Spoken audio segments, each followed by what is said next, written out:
Hello, bonsoir. Re-bienvenue sur ma chaîne. On est maintenant live. Comment ça va tout le monde? Comment ça va?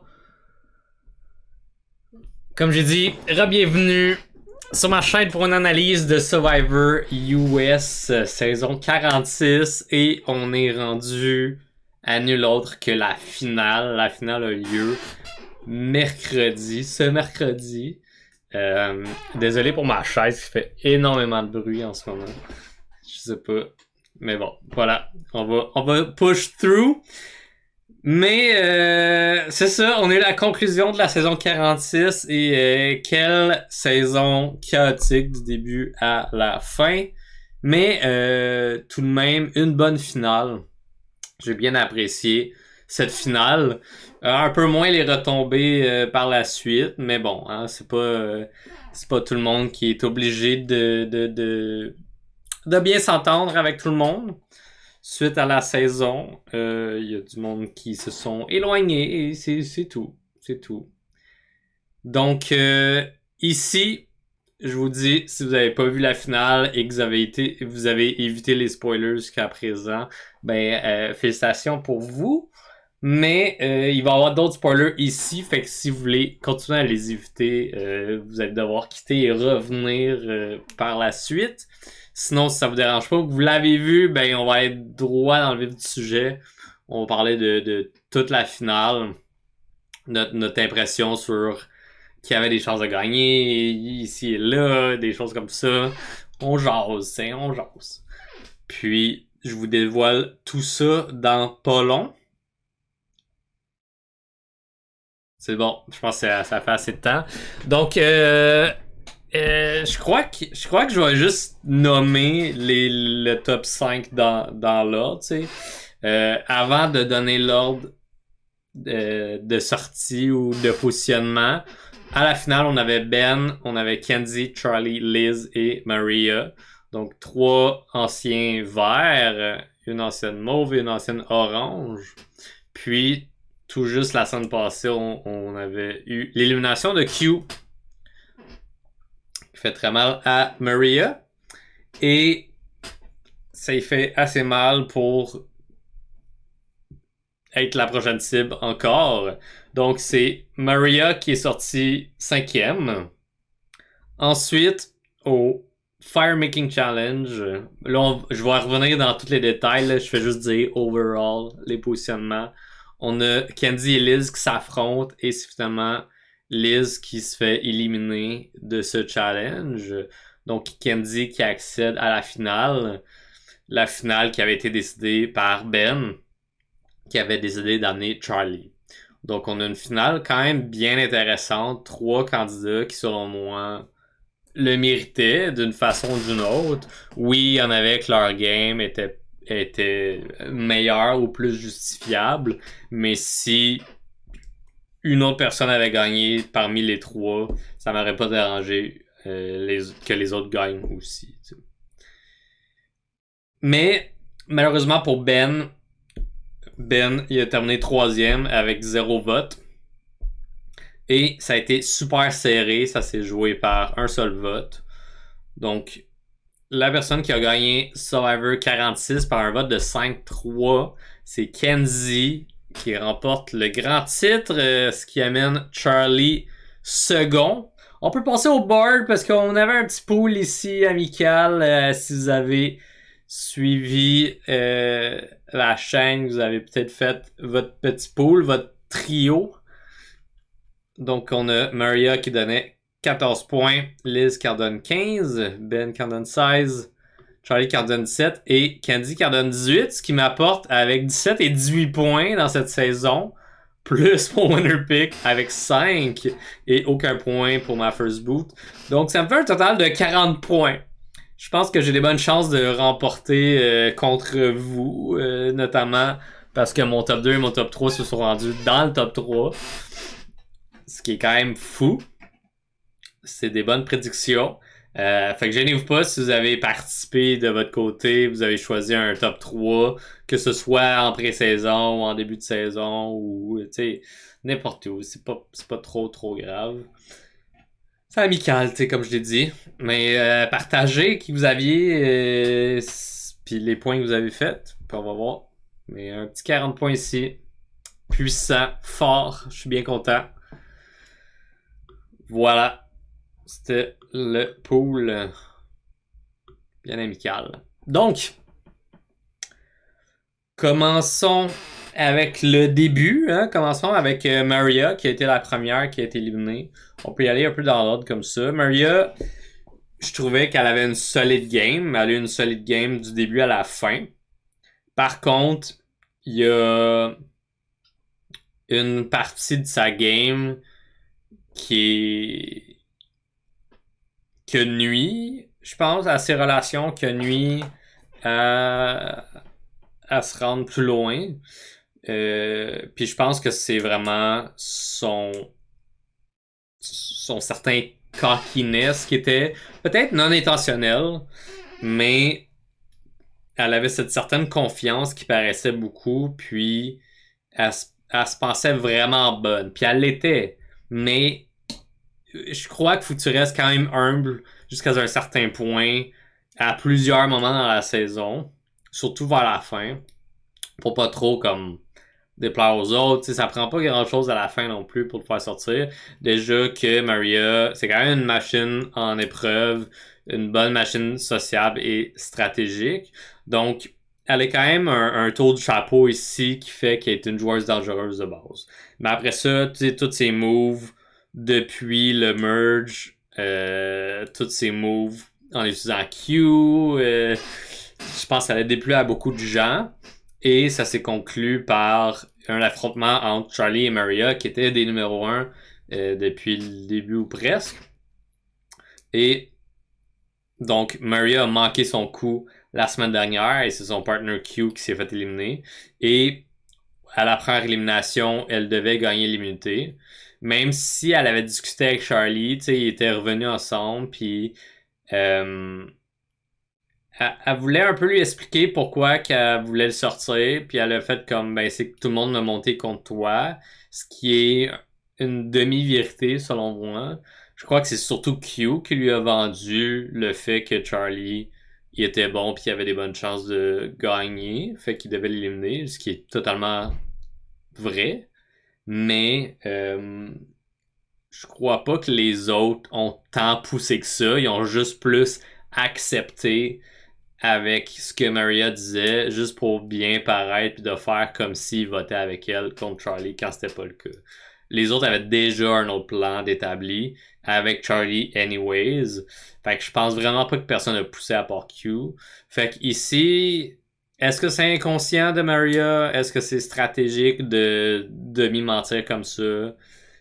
Difficile à dire, tu sais, avec toutes les retombées, il y a vraiment eu une division entre Charlie et Maria, puis au final, elle a même pas voté pour lui. Ça allait créer quand même un malaise, mais je vais y revenir plus tard, là, quand on va être rendu vers la fin.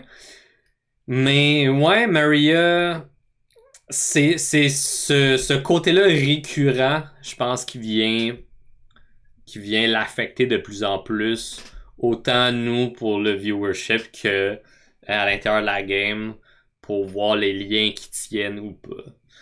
Puis sa cible grossissait, fait que c'est normal. Sa cible était tellement grande, puis elle performait tellement dans les épreuves que dans l'épreuve d'immunité où elle a pas gagné l'immunité, c'est Candy qui l'a eu. Et à un certain moment, Liz, elle l'a aidé. Liz a compris une partie du puzzle qui était quand même une belle épreuve à plusieurs segments qui était bien intéressante. Puis Liz a catché plus vite que Candy à un certain point. Fait qu'elle, vu qu'elle était déjà en retard, elle était comme je vais l'aider en autant que Maria gagne pas l'immunité. Moi, c'est un win dans mon book. Puis Maria les a quasiment rattrapés. Là. Mais au final, Candy a remporté grâce à l'aide de Liz. Puis, elle a remporté également le dernier reward, qui était un souper spaghetti et autres au Sanctuary. Puis même là, elle était comme je me sens mal de pas prendre Liz vu qu'elle m'a aidé, mais Liz, vu qu'elle est allergique aux pâtes, était comme non, prends Ben, c'est pas grave. Fait que c'est Ben qui a pu y aller. Puis c'est bien, tu sais, de finir avec Candy et Ben, je pense, en reward. Ça boucle bien leur petit parcours ensemble où Ben, puis on l'a vu encore, tu sais, Ben, à une journée de la fin, la nuit d'avant, il y avait encore des cauchemars, tu sais, c'est de quoi qui l'affecte beaucoup, puis que Candy est tellement là pour lui dans ces moments-là, même s'ils sont contre, vu que c'est un jeu, et comme je veux pas que personne souffre comme ça, fait que c'est vraiment touchant de voir tout ça. Fait que je pense qu'ils méritaient ensemble d'y aller au reward. Fait que c'est bien. Donc ça a coûté la game, Maria, tout ça. Elle s'est quand même battue jusqu'à la fin, ce que j'aime voir. Puis c'était rien de déplacé. Charlie était pas nécessairement fermé à l'idée de travailler avec elle. Si ça a l'avantage, tant mieux. Elle savait pas trop qui, lui, avait tenté de faire un move contre elle, c'est juste qu'elle avait gagné l'immunité, fait que ça avait pas eu lieu. Fait qu'elle est comme, tu sais, si elle trouve l'idole, je peux aussi bien travailler avec elle, puis on verra après, tu sais. Mais Maria a vraiment poussé sur Ben. Puis, je pense que c'était peut-être pas le meilleur choix. Oui, elle avait des points convaincants, comme Ben, pas mal tout le monde l'apprécie. Il est vraiment attachant. Il est vraiment comique aussi. Fait que c'était surtout ça son pitch qu'elle faisait. Elle a fait à Candy, elle a fait à Liz, puis elle a fait à Charlie, puis même Liz se questionnait sur elle a peut-être raison. Fait que de ce côté-là, je crois pas que le pitch était assez fort pour que Kenzie et Charlie, qui sont tous les deux très proches de Ben, que son number one, ça a été pas mal Charlie également toute la saison. Puis que depuis le merge, Kenzie a une place très importante dans le quotidien de Ben à Survivor. Fait que je pense pas que c'est le meilleur move de tenter de sortir Ben, malgré que ses arguments tenaient quand même la route. Mais bon, on a eu un troll cancel plus émotif, plus on est fiers de toi, Maria, mais t'es tellement forte, il faut te sortir là, sinon tu gagnes. Fait que beaucoup de love qui a été envoyé vers elle. Puis tant mieux, tu sais, je pense qu'elle le mérite. Je pense elle a connu une bonne game. Après ça, sa vie personnelle, ça nous regarde pas. De la façon qu'elle est dans la game, ça reflète pas de la façon qu'elle est dans la vie, possiblement. Ils font bien ce qu'ils veulent après, puis ils sont pas obligés de s'apprécier jusqu'à la fin. Malheureusement, elle et Charlie ne vont pas continuer à être amis, mais c'est des choses qui arrivent, tu sais, puis c'est tough de revenir sur des décisions de millions de dollars, tu sais, c'est tough, c'est tough. Un des points que je voulais souligner de ce trouble-là, c'est que Jeff a mentionné que le monde a tendance à dire que la nouvelle ère, c'est pour les plus jeunes et tout, puis que Maria, du haut de... Elle a quel âge? Début cinquantaine, peut-être? Fin quarantaine? Je sais plus. Bref, que c'est pas juste les young people, c'est pas juste rendu un young people game, qu'il y a des mères d'enfants plus âgés qui peuvent aussi bien performer dans toutes les facettes du jeu. Là. Fait que, encore une fois, un discours de tout le monde peut venir se prouver, là, c'est pour tout le monde Survivor. Là. Puis elle se fait éliminer unanimement par un vote de 4-1.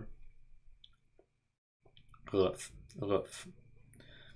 Donc, ensuite, on avait le challenge du top 4. Je suis très content que l'autre challenge est parti pour l'instant.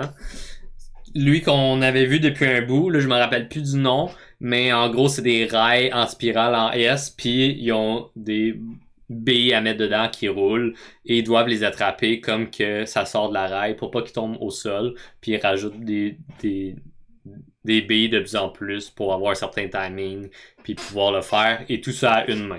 Ça faisait énormément de saisons qu'on l'avait back-à-back, je pense depuis le début de la nouvelle ère que le top 4 ça a été ça, puis j'étais content qu'il change. Puis on a vu un challenge qui avait une version disons plus petite à l'île de la Rédemption à Survivor Québec l'année dernière, mais qu'on avait déjà vu dans d'autres versions de Survivor. Puis là, qui revient. Dans le fond, c'est ce gros board un peu à la pachinko de Price is Right, si vous connaissez. Donc, il faut qu'ils lancent une boule. Le temps qu'elle descende, ils peuvent faire des morceaux de puzzle. Puis il faut qu'ils rattrapent avant que ça tombe dans la rail, sinon c'est une pénalité de temps. Ce qui était vraiment le fun, vraiment plus dynamique comme challenge que voir du monde juste remettre des billes saison après saison. Je pense que c'est vraiment le changement qui me fait du bien. Pas que j'aille l'autre épreuve, mais j'aime ça voir des choses nouvelles. Puis là, on a eu de quoi nouveau.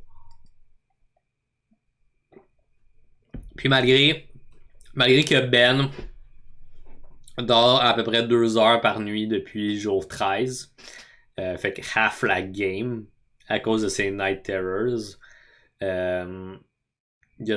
C'est lui qui a été le plus concentré. Il a jamais fait d'erreur, puis il a eu le puzzle. Ça a été quand même proche. Candy était très proche, mais elle a fait quelques petites erreurs ici et là de lancer surtout, pas de rattrapage. Puis Ben le remporte. Il le mérite amplement, puis je trouvais ça bien aussi pour lui. Je l'appréciais beaucoup, même s'il était plus passif à certains moments de la game. Il était agréable à regarder. Puis là, c'est lui qui avait la grosse décision de qui allait faire le Firemaking Challenge et qui allait se joindre à lui. Puis c'était très déchirant pour lui parce que d'un côté, il y a Charlie, comme j'ai dit, qui était son number one depuis presque le début. De l'autre, t'as Candy qui est super proche de lui depuis le merge pour des raisons personnelles suite à toute son anxiété qu'il rattrape durant la nuit, tu sais. Fait que c'est tough pour lui de choisir qui envoie. Certainement, il veut envoyer Liz, parce qu'il croit que Liz a non intentionnellement joué la game la plus hard. Puis, je suis pas d'accord là-dessus. Puis on a vu un peu la face de Venus durant le Final Tribal Council. Ou durant le Tribal qui a mené au Firemaking Challenge. Et à l'élimination de Liz. Liz a la meilleure game. Je suis pas tant d'accord. Je pense que Liz, parmi les 4, c'était celle qui avait le moins de chances de remporter. Mais en même temps, notre perception est vraiment différente de la leur. Notre perception est ce que le montage veut nous montrer. Puis, le montage nous a montré le montrage. Le montage nous a montré une Liz plus chaotique, moins en contrôle, qui a quand même fait des moves ici et là, mais qui a plus suivi le train que diriger certaines parties, disons. Donc, pour ça, j'étais comme pas tant d'accord que Liz allait battre les 3 autres, selon Ben. Mais en même temps, on peut toujours être surpris. On voit pas tout. Puis, comme j'aurais pas été fâché que Liz gagne, ça dépend qui était avec elle à la fin, ça c'est sûr. Mais j'avais quand même Candy et Charlie que je préférais pour des raisons que je les ai mis dans le top 3, mais aussi parce que je les appréciais dans le jeu. Puis que j'appréciais également Ben, même s'il n'y avait pas la meilleure game pour se voir gagner. Mais une game sociable, c'est des fois assez fort pour remporter. C'est juste que les 3, à la fin, avaient une game sociable. D'une façon ou d'une autre.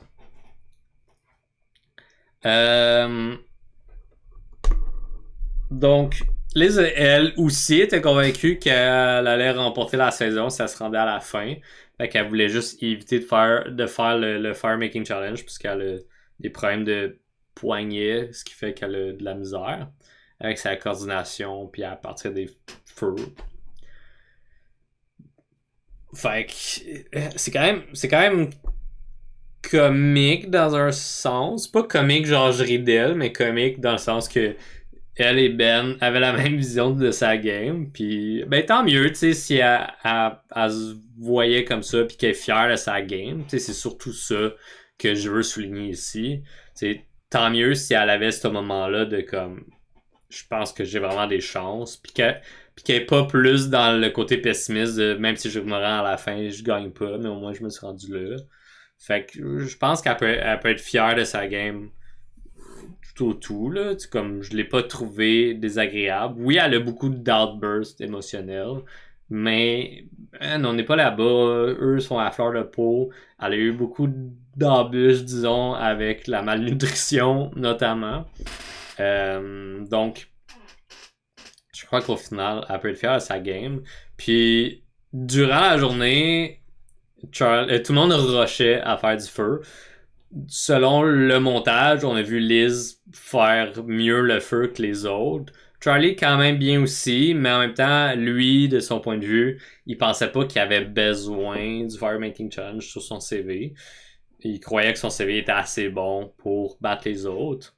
Puis je pense que je pense qu'il avait quand même raison de ce côté-là. C'est de s'éviter ce risque-là, c'est aussi une décision en soi. C'est aussi de quoi qui est arrivé à moindrement peut-être manipuler la décision de Ben pour l'amener à la fin puis éviter de faire du feu vu qu'il en avait pas vraiment besoin. Puis de son autre côté, Kenzie, elle crache beaucoup sous la pression en pratique. Fait que là, ça regardait mal pour elle pour le Firemaking Challenge. Parce qu'au final, Ben a apporté Charlie à la fin. Et c'était Liz et Kenzie. Puis ça a été quand même tough parce que les deux femmes avaient de la misère. Ils rushaient. Puis ils étaient rendus un peu au bout de comme on n'est pas prêt pour ça, mais comme on n'a pas le choix, on va le faire. Je suis quand même très content que Kenzie ait remporté le feu. T'sais, elle semblait quand même dévastée durant la journée.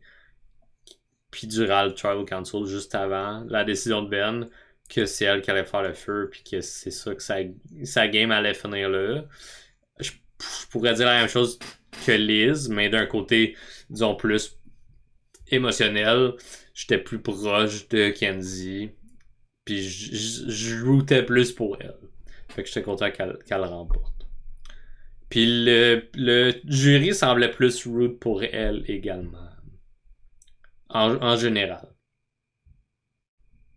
Donc j'ai parlé déjà un peu plus de la game à Liz.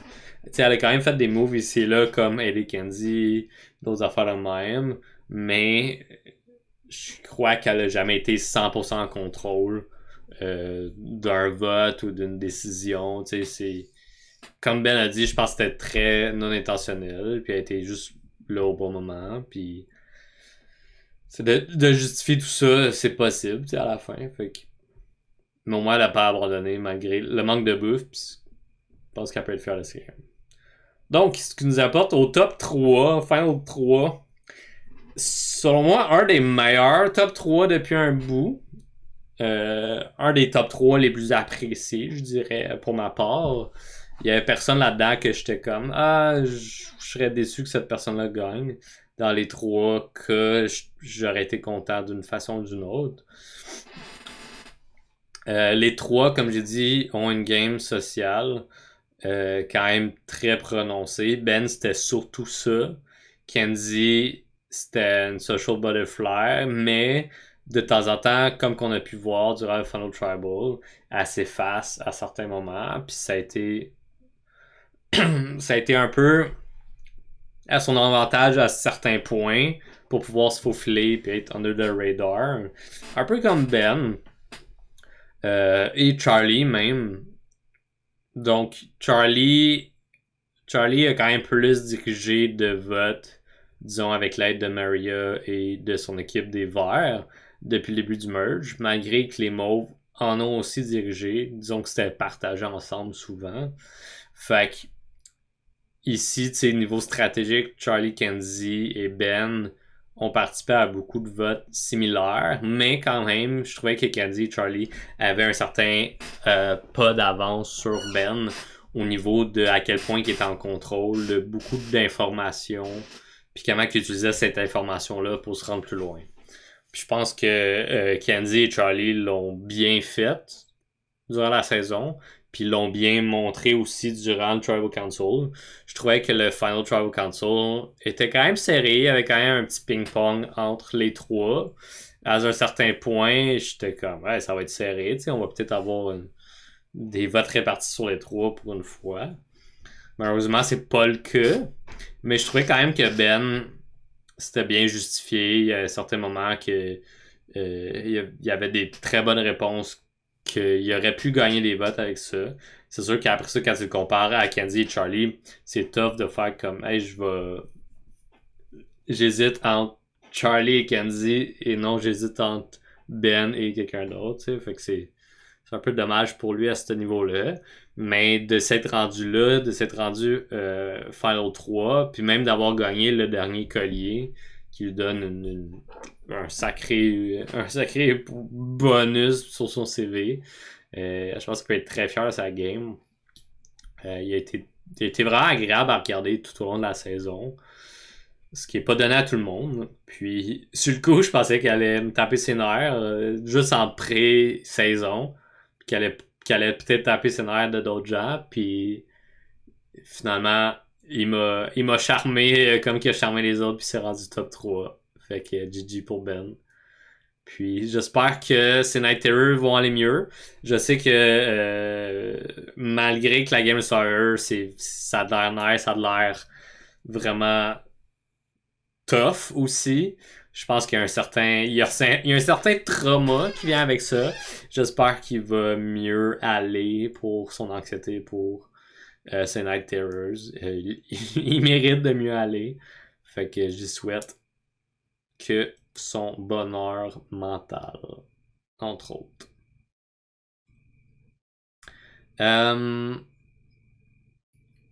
Fait que c'est ça. Ben a justifié plutôt de non, j'ai pas été à la tête de rien parce que je me suis retrouvé un peu on the out dès le début du merge et j'ai rely sur ma game sociale justement pour me faufiler et suivre le monde qui allait aux bonnes places. Fait qu'il est comme mes moves, c'est les moves de tout le monde. Mais je me suis collé à eux, puis j'ai resté avec les bonnes alliances que je croyais qu'elles allaient m'amener loin. C'est surtout ça. Puis une des choses qui était fort pour lui, c'est que souvent, il y avait plutôt cette attitude relax, laid back, où le monde se sentait confortable avec lui. Fait que se sentait confortable à donner de l'info, à caller des shots, et lui prenait toute cette information-là et il pouvait s'en servir à ses besoins pour justement se faufiler. T'sais, il donnait de l'info à Kenzie à plusieurs instants. Suite au jour 13, suite à leur lien qu'ils ont fait. Fait que, tu sais, ça, c'est un exemple parmi tant d'autres. Fait que je trouvais que ça, c'était quand même un bon point qu'il a soulevé, puis je trouvais que c'était pertinent à mentionner ici. Sinon, Charlie, lui, il s'est pas mal assuré de garder des shields devant lui toute la game, même jusqu'à la fin, quand il a vu que Maria et Q étaient rendus des nouveaux top 1 ensemble et qui contrôlaient la majorité de la game. Ce qui est vrai, là. On a vu souvent Charlie voir de quel côté que ça l'avantage le plus. Puis Maria a pris la décision de délaisser Charlie sans le vouloir, peut-être, mais a quand même délaissé Charlie. Fait que Charlie fait sa propre game. Charlie a décidé de garder Maria et Q un vote de plus pour garder Shield un peu plus son temps pour qu'il puisse se rendre à la fin. Ce qui est justifiable, mais il y a beaucoup d'autres votes qui ressemblaient à ce que Maria avait fait. Fait que c'est comme le monde il était un peu plus harsh de ce côté-là pour Charlie de comme quel truc que c'est toi que l'idée que c'est toi qui a fait, tu sais. Puis je pense que t'as pas nécessairement besoin de l'idée, tu sais. Si tu sens que ces personnes-là vont t'amener loin, aussi bien pas aller contre eux puis juste les éliminer plus tard, tu sais. C'est ce qu'il a fait, là. Mais bon. Puis là, il y avait un certain moment où Charlie disait qu'il avait même utilisé Taven au centre de la Discord de Soda et Venus. Fait que, tu sais, il avait vu des cracks, il avait vu de l'information, puis il a joué là-dessus. Ce que le monde avait bien aimé. Du côté de Kenzie, Kenzie, elle a dû vraiment s'adapter à son alliance de trois, qui avait certains cockiness qui s'est propagé à différents niveaux parmi ce petit trio-là. Il y a eu beaucoup de confusion avec Q, beaucoup de chaos avec Q. Fait que ça a été beaucoup de s'adapter à ça, puis de tourner autour de Q pour l'avantager, même si elle était full fâchée contre lui. C'est des choses qu'elle a faites. Sinon, comme j'ai dit plus tôt, c'est une social butterfly. Puis le monde a vraiment aimé son pitch sur sa vie personnelle, pourquoi qu'elle mériterait le million. C'est comme la chose la plus égoïste qu'elle a faite de sa vie. Tu sais, elle travaille depuis qu'elle a 15 ans. C'est comme il y avait beaucoup de points que c'était... Je pense que le monde a beaucoup relate à ça, puis trouvait qu'elle méritait le plus. Puis tant mieux pour elle. Mais tout de même, tu sais, je crois que le jury ont été quand même plus harsh avec Charlie que Kenzie dans certaines réponses ou certains retours de réponses. Parce que, tu sais, la game stratégique de Kenzie, ça a été sa game sociale. C'est ce qu'elle a dit. C'est pour ça qu'elle s'est fait autant inclure dans beaucoup de votes. Puis ça, c'est vrai, tu sais. Puis Charlie a travaillé fort contre Maria Q comme il l'avait planifié, ça je l'avais dit. Et Ben, lui, il a été très émotionnel. Puis c'est le même qu'il est, puis il est content d'avoir joué de la façon qu'il est. Puis il reconnaît avoir été un GOAT à plusieurs votes, puis il y a d'autres votes qui s'est plus activé quand il devait le faire, quand il avait l'énergie aussi pour le faire, mais il a pas abandonné, il s'est rendu jusque-là. Fait que, il a quand même reconnu qu'il a été un suiveur à certains égards. Puis, voilà. Fait que c'était pas mal le gros du Final Tribal, des réponses. Quelques réactions weird ici et là. Je trouvais que Soda était euh, très harsh dans la façon qu'elle s'adressait. Avec le timer de 30 secondes de Tiffany, je trouvais que ça avait pas tant sa place de couper le monde. Il y a du monde qui ont clairement eu plus que 30 secondes.